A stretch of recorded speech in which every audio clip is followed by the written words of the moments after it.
इस एक्सप्लेनर में आप सबका वेलकम है। आज हम एक ऐसी जगह की बात करने वाले हैं जिसकी आलमी अहमियत सच कहूं तो बिल्कुल हैरानकुन है। हम बात कर रहे हैं आबनाए हुर्मुज़ की। इस तज्ज़िये में हम देखेंगे कि कैसे सदियों पुरानी तारीख आज की मॉडर्न जियोपॉलिटिकल टेंशन्स को डायरेक्ट फ्यूल कर रही है। तो चलिए बिना किसी देर के इस अहम तरीन समंदरी रास्ते के राज खोलते हैं। जरा इस बात पर गौर करें, पूरी दुनिया का 20% ऑयल सप्लाई, जी हाँ 20%, पानी की सिर्फ एक ऐसी पट्टी से गुजरता है जो अपने सबसे तंग हिस्से में मुश्किल से सिर्फ 2 मील चौड़ी है। मतलब लिटरली सिर्फ 2 मील। ये जगह देखने में तो बहुत छोटी लगती है, लेकिन इसका असर वो पूरी दुनिया के निज़ाम को चलाता है। इसके स्केल को थोड़ा और डीपली समझते हैं। अगर किसी वजह से इस सिंगल रास्ते को ब्लॉक कर दिया जाए ना, तो ग्लोबल एनर्जी का 5वां हिस्सा वहीं का वहीं रुक जाएगा। आप अंदाजा लगा सकते हैं इसका नतीजा क्या होगा। फौरी तौर पर एक आलमी माशी तबाही, ऑयल की कीमतें लिटरली आसमान से बातें करने लगेंगी और पूरा ग्लोबल सिस्टम हिल कर रह जाएगा। न्यूज़ हेडलाइंस में तो अक्सर इसको एक मॉडर्न क्राइसिस बनाकर पेश किया जाता है, राइट? लेकिन हकीकत में समंदर के इस छोटे से हिस्से को कंट्रोल करने की ये फाइट कोई नई नहीं है, बल्कि सदियों से बिल्कुल इसी तरह चली आ रही है।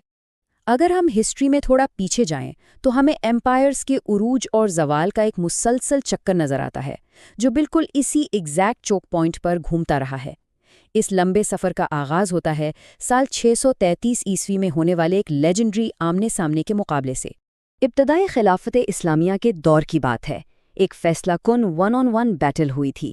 एक तरफ थे मशहूर कमांडर खालिद बिन वालिद, जिन्हें अल्लाह की तलवार का लक़ब दिया गया था, और उनके सामने थे फ़ारसी एम्पायर के एक बेहद ताकतवर गवर्नर जनरल हुर्मुज़।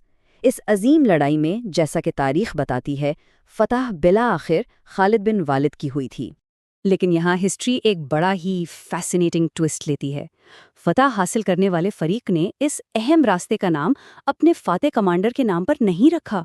उसके बजाय हुआ कुछ यूं कि शिकस्त खाने वाले जनरल हुर्मुज़ का नाम आज भी हमारे नक्शों पर हमेशा के लिए अमर हो गया। यही वजह है कि हम इसे आज आबनाए हुर्मुज़ कहते हैं। काफ़ी अजीब बात है ना? चलिए आगे बढ़ते हैं। 1507 मसालेहात की अजारादारी और पुर्तगाली फतह। थोड़ा फास्ट फॉरवर्ड करते हैं 16वीं सदी में। उस वक्त तक ये रीजन दुनिया का सबसे महंगा टोल बूथ बन चुका था। पुर्तगाली इस बात को बहुत अच्छी तरह समझ गए थे कि जो इस स्ट्रेट को कंट्रोल करेगा, ग्लोबल वेल्थ उसकी मुट्ठी में होगी। तो वो अपनी कांसी की तोपों के साथ वहां पहुंचे और उन्होंने बड़े बड़े पत्थर के किले बना दिए। मकसद मशरिक़ वुस्ता में आने जाने वाली हर चीज़ पर टैक्स लगाना, चाहे वो काली मिर्च हो, लौंग हो, फारसी कालीन हो या चीनी रेशम। और पता है, उन्होंने ये मोनोपोली पूरे 115 साल तक मेंटेन की। ये बिल्कुल परफेक्ट मिसाल है कि हिस्ट्री किस तरह खुद को रिपीट करती है। 16वीं सदी में लौंग और काली मिर्च के लिए जो रूथलेसली जंगें लड़ी गई थी ना, वो एग्जैक्ट प्रीडिसेसर्स थीं आज के ऑयल और नेचुरल गैस के कॉन्फ्लिक्ट्स की।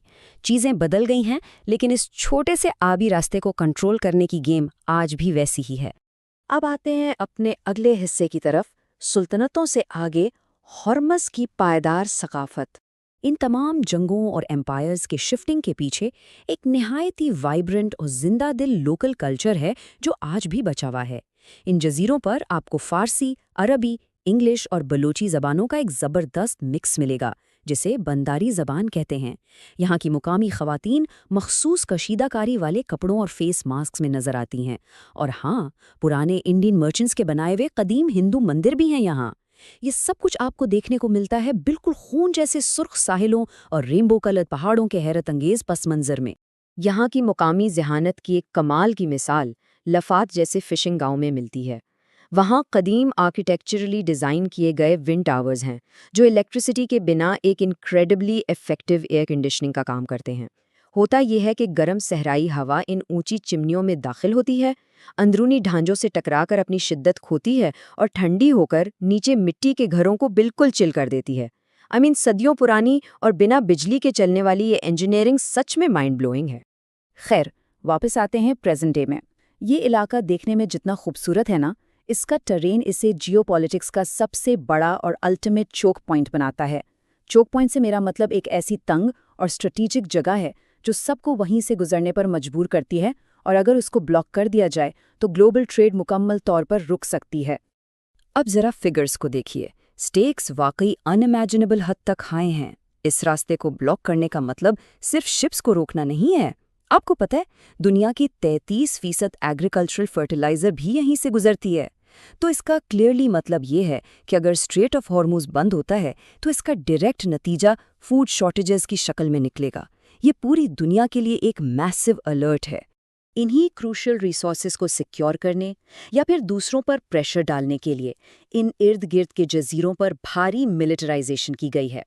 جو کلرفل پہاڑ ہم نے پہلے ڈسکس کیے نا، وہ ان ماڈرن ڈیفنس سسٹمز کے لیے ایک پرفیکٹ نیچرل کیموفلاج کا کام کرتے ہیں۔ کشم، لرک اور ابو موسیٰ جیسے جزیروں پر underground missile systems installed ہیں۔ وہیں دوسری طرف سامنے کی عرب ریاستوں میں heavily armed foreign military bases ہیں۔ یہ سچویشن ایک ٹیریفائنگ سٹینڈ آف کریٹ کرتی ہے، جس کی وجہ سے ہزاروں شپس اپنے راؤٹس چینج کرنے پر مجبور ہیں۔ جیسا کہ سورس مٹیریل نے اس کو بیوٹیفلی سمرائز کیا ہے، آبنائے ہارموز میں تاریخ واقعی خود کو دہراتی ہوئی نظر آتی ہے۔ یہ جو بھی ٹینشنز آج ہم دیکھ رہے ہیں، یہ دراصل ایک ایسی داستان کا نیا چیپٹر ہے جو 500 سال سے لکھی جا رہی ہے۔ یہ اسٹریٹ اپ طاقت، دولت اور ٹریڈ کا ایک ایسا گیت ہے جس میں وقت کے ساتھ صرف کردار بدلے ہیں۔ تو آخر میں یہ سب ایک بہت ہی پرووکیٹو سوچ اور سوال چھوڑ جاتا ہے۔ 500 سال کے امپائر بلڈنگ اور ٹریڈ وارز کے بعد جب تک پوری دنیا اپنی انرجی کے لیے ان سینٹرلائزڈ سسٹمز پر انحصار کرتی رہے گی، کیا ہم کبھی حقیقی معنوں میں اپنی قسمت کو اس صرف 2 میل چوڑی پانی کی پٹی سے الگ کر پائیں گے؟ آپ سب کا اس بارے میں کیا خیال ہے؟